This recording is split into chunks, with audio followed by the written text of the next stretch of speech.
Okay, regani mbotaura hangu pamusoro pemukoma na uyu. Mukoma ola. Sometimes munofana kudzikama. Ini ndandivavengi mukoma ola. Munhu wandinofarira stereki nekuti anosumudzira maartist yedu. But dzimwe dzenguva makambotamira here kuti rumwe ruvengo runogona kungova pakati pemaartist runotangira ikoko kuna ola. Ivo mukoma ola, sei vachiti kana vadaidza munhu kumuita interview vanotanga kutaura about mamwe maartist kana mamwe upcoming kana kuti macomedian kana kuti mamwe mabusinessmen kana mabusinesswoman anenge ari muZimbabwe. Sei okay, takambonzwa imwe maridzo yakambotaurwa nava handichazivi zvangu pastor vachi vachiti munhu anoputa fodya kana uchida kumutsiura unosvika womutsiura zvakanaka, kwete kusvika paari wosvika kuti fodya inooresa mapapu. Remember pakanga ari painterview last time ipapa na Silent Killer akataura mashoko okuti unofana kuenda kurehab kusvika Silent Killer azotaura kuti Zimbabwe yese inofana kuenda kurehab.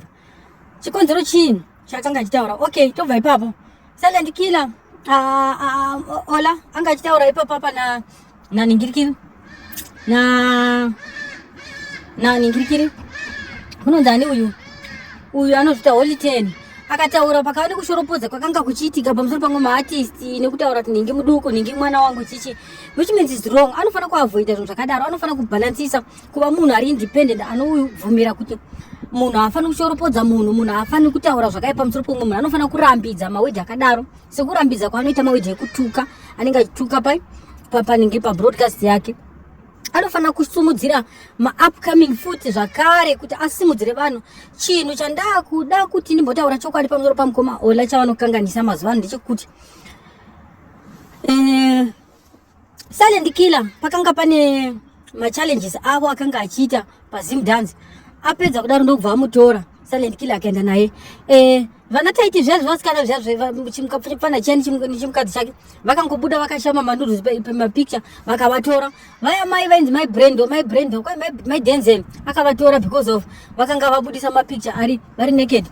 Now Holy 10 akadonha pastage akamutora, so which means ola haasi pakusumudzira vanhu, ari pamusoro pekungoda kungoseka vanhu. Kana achida kusimudzira vanhu ngatorewo maupcoming asingazitombozikanwi. Tingonzwa kuti atora munhu asina mamwe mascandals aaita ndo kunonzi kusumudzira, kwete kutora munhu kuti timbomunzwa timbonofara naye because akadonha nezuro pastage kana kuti akaurisa manude picture. Kana usina kumbobudisa mapicture uri nude usina kupfeka autombodaidzwi naola, which means broadcast yake inongoda zvinhu zvinenge kana iwe watomboita chimwe chinhu chinoudzwa nenyika yese iye ndo paako kutora. Anodii kutora vanhu vasingatombozikanwi, kungotitora isusu masititotisawo ipapai, kungotora zvivafana zvinenge zvichimba mubari memuisa pai kumusumudza, ndo kunonzi kusumudzira.